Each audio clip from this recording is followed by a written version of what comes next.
fish finder. It's going to be pretty important to be able to know what's going on the bottom today and whether or not there are fish underneath me. We're good to go. Coming right on. Today we're going to be using the fly rod. We're actually going to be using a sinking line. This is about a 200 grain sinking line versus a floating line, which most trout fishermen are used to seeing that stays on the top. This line will actually rock it down to the bottom. And we're going to be fishing with shad flies. And the thing about shad, or the American shad, is that this fish is actually not eating these flies.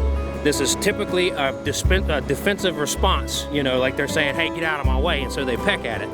And as you can see, they're very brightly colored flies. I heard from a rumor that red and white was the hot color here, so we're going to actually use this red and white, what we call a citrus fly. This was actually tied by a guy named Ron Russell Tippets.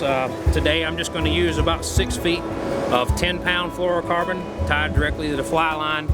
This water's kind of murky. These fish are not in any way leader shy, and I want the 10-pound so I can leader the fish up to the side of the boat once we start catching. And I like to use a loop-to-loop connection. As you can see, I've got a loop whip tied on the end here, and basically going to tie a surgeon's loop on this end, connect them up, tie the fly on, and we're ready to go fishing.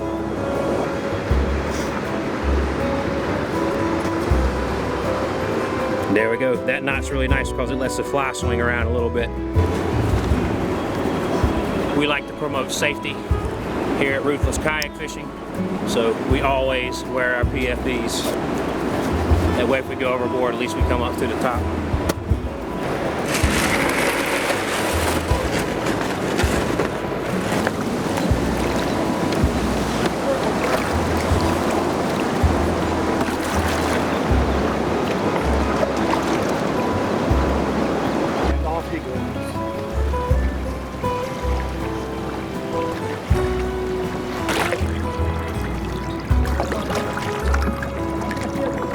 Equipped with a transducer and a fish finder, and most kayaks, like we saw in the rigging video, we went through the hole. This boat is kind of like a canoe, so I wanted to keep things simple so I could take them off.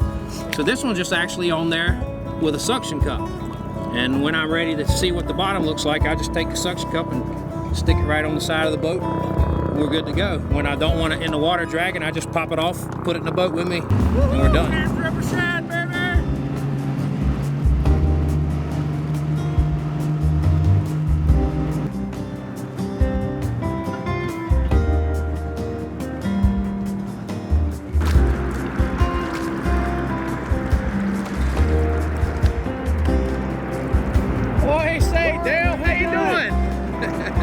How are things going today? Everything's going pretty good. We just got here. Well, man, I tell you what, we've been here all day and we are having an absolute rough time out here. And I saw you out here, man, and I know you're the man when it comes to fishing on the James. So, why don't you give me some pointers, man, and help me put a couple of these shad on the boat? What do you got for a sinking line on that thing, Cory? This is about, I think I got about a 200 grain sinking line on here. That should be perfect. All right. Should be perfect. Awesome. The other day, early part of the tide movement, those fish were hitting on virtually no retrieve at all. We were just raising the rod tip and dropping it back, and they'd hit on the drop back.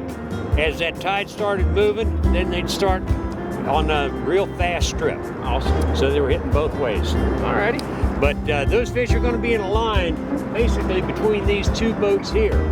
If you get just outboard of this guy so you're not impacting his cast, drop your anchor and then fish that line back down there. You should pick up some fish. Alrighty. We'll sure give it a shot. I appreciate you helping me out today. And no problem, man. I'll be back talking with you in a minute. Maybe we'll get on one here. Good enough. Thanks, Dale.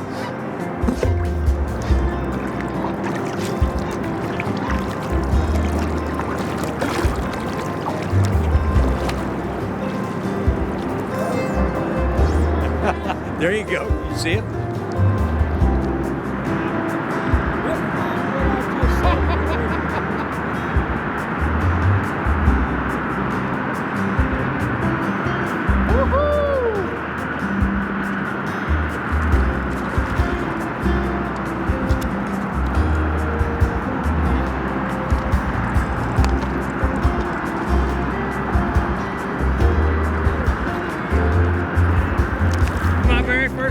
Yes, sir. hook up with a shad. It's exactly the fish we're after. That's actually a hickory shad. There's two species in here, hickories and Americans. The Americans are the big ones. You can't keep those in Virginia. They're actually protected. The hickory shad, you can actually keep those, and right now they're in here spawning and stuff. This is actually why they're biting. It's a reaction bite. They don't actually eat, they're just kind of striking at anything that gets in their way when they're migrating.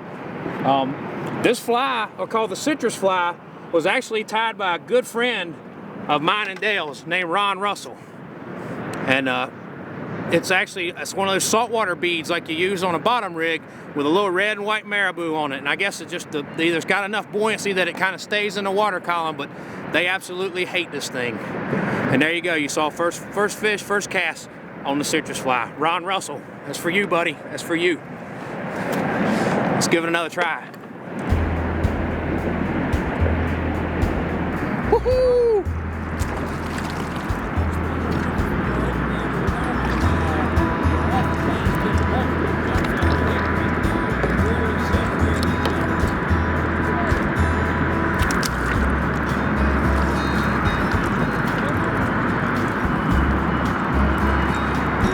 Things are so easy to come off the hook. I mean, that's why I prefer to leave my barb on the hook, which ain't good for my net there. But this is a hickory shad. To tell the difference between these two fish, you look at that bottom lip right there, and I think a hickory extends out a little bit further than a shad does. A shad's bottom lip will be further back under there, but he's ready to go, or she's ready to go. See, she's not fat. We're Routh, so we're gonna put her in the water and let her go. That's two. 3 casts, 2 shad. We're on it. Thanks to Dale Huggins right there.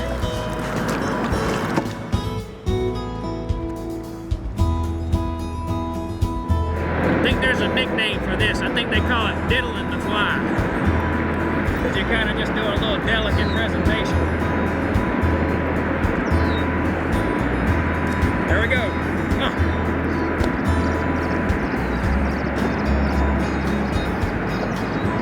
It's almost not fly fishing, you know, it's kind of just getting the fly in the water and just letting it drift back.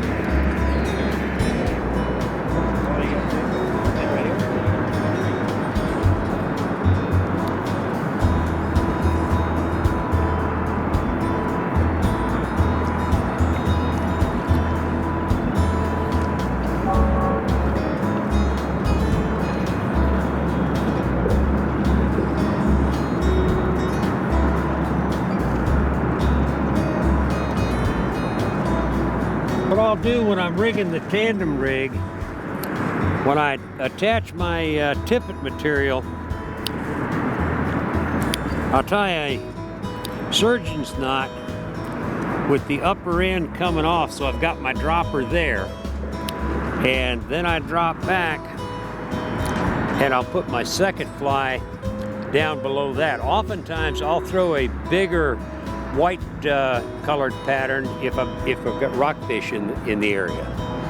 And I leave plenty of material. I could actually fish this down to something like this and still catch fish. Because in this stained water, these fish are not leader shy. They'll bite something right up next to the sinking portion of the line. But that's basically my tandem rig right there. You can feel them bumping it as the fly line is sinking down. You get that.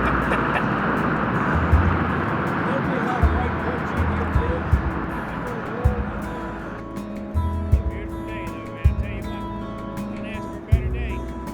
Talking about right there. I'm gonna have to give Ron Russell a call and have him tie me some of those flies. I'm gonna tell you what, I've caught shad when I didn't know nothing about this. That fly worked. I'll give you some. I got a thing full of them. Woohoo! Citrus fly.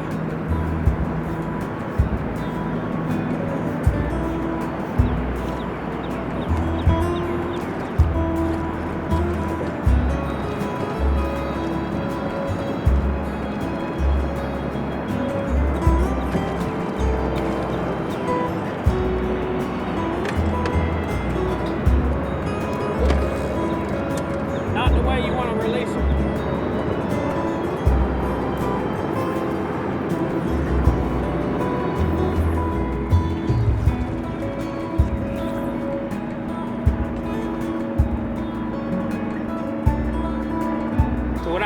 fly fishing, I'm gonna attribute to Ryan Russell, because he got me into the sport and taught me everything I know. I wish he could be out here fishing with us.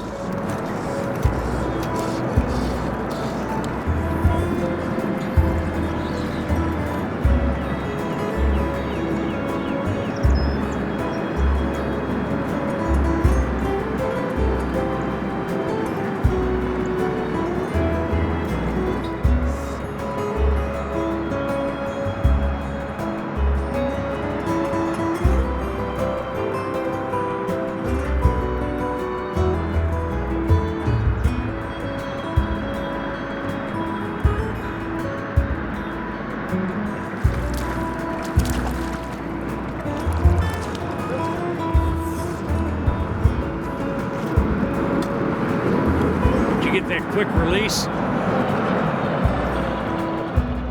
You know, I started with the purple back when the water was really high and much darker than it is now, but it's continued to work for me, so I continue to throw it. If it ain't broke, don't fix it, right? That's it. And I'm broke right here. This is the bane of fly fishermen right here. The knots.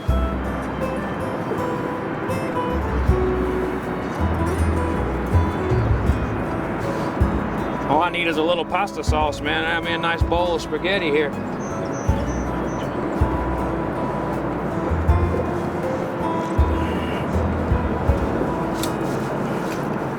Ooh, that's ugly. What I'm gonna do is I'm gonna try a different color today with this one. I'm gonna try this one here. That's good tarpon color. Yeah. Actually, I was looking to see if I had a purple or a darker color to try out. Like I said, this is probably not the best fly box in the world, but she sticks to the side there. We'll try this one, and if that don't work, we'll try something else on. But these are, you said you wanted a couple of patterns? Yeah, or? I'll give those guys a try. Yep. Those actually are bigger than what we would typically throw up here for the, yeah, somebody came by. Larger than we would throw for the hickories. That would be a size you might throw with the Americans, but let me show you. This is the fly that I'm throwing today. Wow, that is tiny. So we're throwing a much smaller pattern as a general rule. Well, I may put that up. Can I put this one on here? Yeah, absolutely. Now, the other thing that I'll do oftentimes is I will throw a dropper rig. And I'll put a larger streamer pattern, primarily white, and I'll catch the Americans sometimes, but that's a good pattern for the rockfish that are in here. Oh, wow. That happens to be Norm Ziegler's Schwimmer. Sometimes 6 or 8 feet, one way or the other, can make all the difference in the world. You know, half an hour from now, 15 minutes from now, he'll have a school come through there, and we won't have anything. He'll be catching them, and we won't. It's just, that's all part of shad fishing.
That's that's not what you want to do. Look, I got another one, hand lining it. That's your purple fly there, Dale. man. He's hooked good too.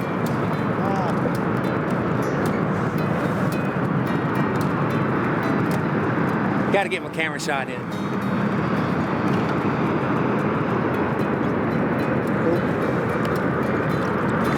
And Dale, thank you very much. Yes, I thanks, can't Dale. ask I for wish a I better could have host stayed down today. longer, but you know, duty calls. Well, I understand that, and you can actually visit. You work for Orvis. Yeah. There's at Short Pump Mall. Short Pump Town Center. Short at Pump the mall. Town Center, which is a wonderful, a huge, is a flagship Orvis store. It is. It's one of the flagship stores. I mean, yeah. it has 2 levels. So if you ever get this way here in Richmond, go by and see Dale at the Orvis shop.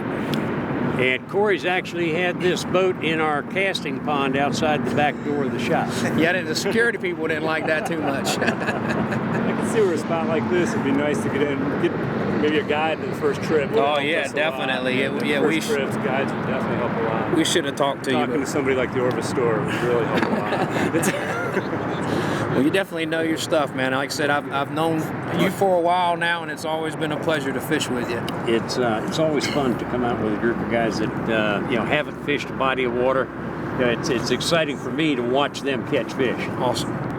I mean, even Cory, he Even if caught it's one on his catfish. first cast down there. I'm Cory Routh, and this is Ruthless Kayak Fishing. We'll see you next time.